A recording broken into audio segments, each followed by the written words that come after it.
আপনার বুককে আমার বুকে ঘিরে থাকবে, আমার বুকে তীর লাগবে, ধনুক লাগবে, বর্ষা লাগবে, ইট লাগবে, পাথর লাগবে, যতই আক্রমণ আমার বুকের উপরে হবে, আমার দেহের উপরে হবে, প্রিয় নবী মুহাম্মদ সাল্লাল্লাহু আলাইহি ওয়াসাল্লামের দেহে। ادع إلى سبيل ربك بالحكمة والموعظة الحسنة জান্নাতে সঙ্গী হয়ে যাবে, জান্নাতে সঙ্গী হয়ে যাবে।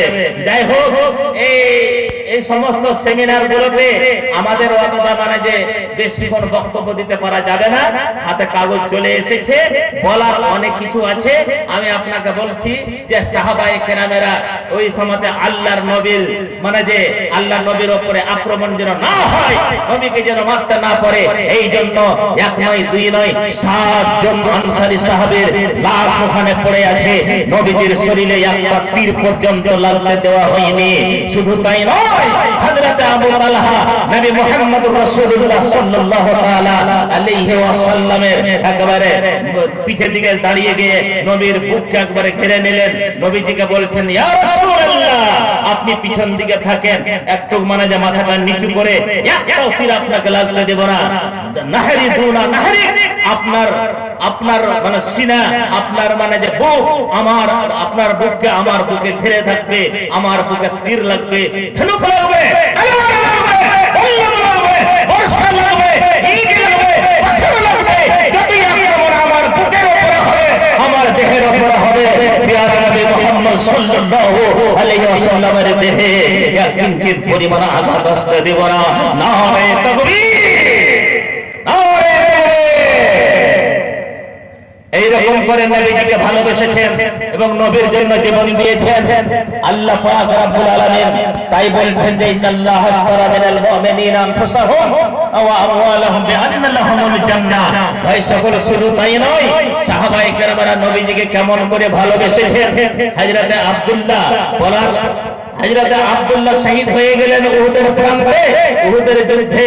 আল্লাহ পাকের নবীর সাহাবী আব্দুল্লাহর ছেলে জাবের রাদিয়াল্লাহু তাআলা আনহু, ওই জাবের রাদিয়াল্লাহু তাআলা আনহু এবারে দেখছে যে আমার বাবা মারা গেছে, ওয়া তারাকাতে সাহাবানাত, আমার বাবা 9 জন কন্যা ছেড়ে গিয়েছে, আর 9 জনের ভিতরে 4-5 জন শিশু ছোট, কি করা যায়?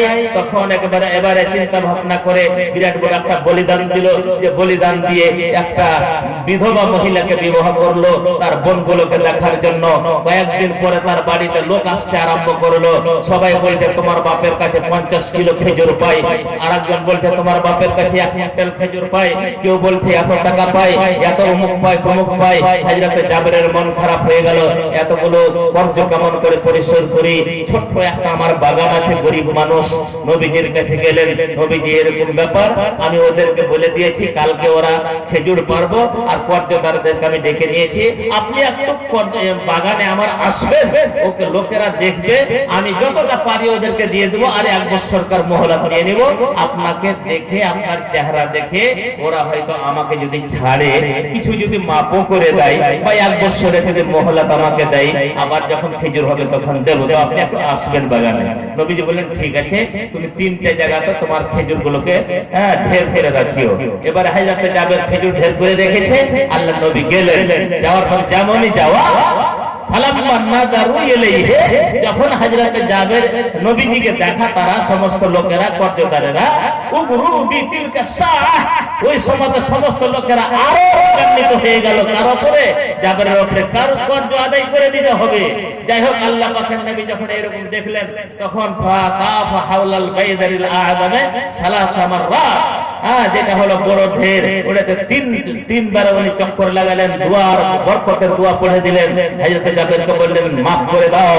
যেই রাতে আল্লাহ রাব্বুল আলামিনের এই রায়ে কালিমাতুল্লাহর জন্য, আল্লাহর তাওহীদি পতাকাকে উত্তোলনের জন্য, যারা ইসলামী মিশনকে প্রচার প্রসারের জন্য জীবনকে কাটিয়ে দিয়েছে, তার ছেলে অপমান হবে, তার পরিবার অপমান হবে, তারা তাচ্ছিল্য হবে, তারা লজ্জিত হবে, তারা লাঞ্ছিত হবে, ইহুদির কথা শুনবে, ইহুদির গালিগুলো শুনবে, কোনদিন হতে পারে না।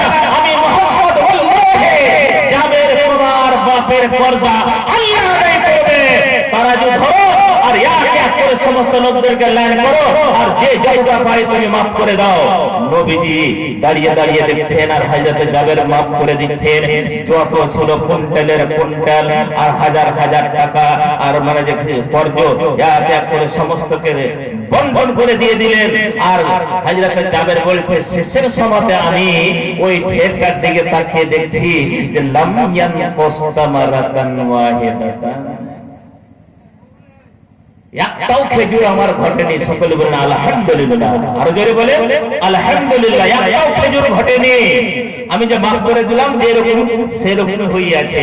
হ্যাঁ, তো এটা কি হলো? মুআজিজায়ে নবী, নবীর মুআজিজা, আল্লাহর অলৌকিক ক্ষমতা, আল্লাহর দয়া, আল্লাহর রহমত, আল্লাহর বরকত জাবেরের ব্যাপারে যেহেতু Al-Badr TV. Subscribe for Islamic videos.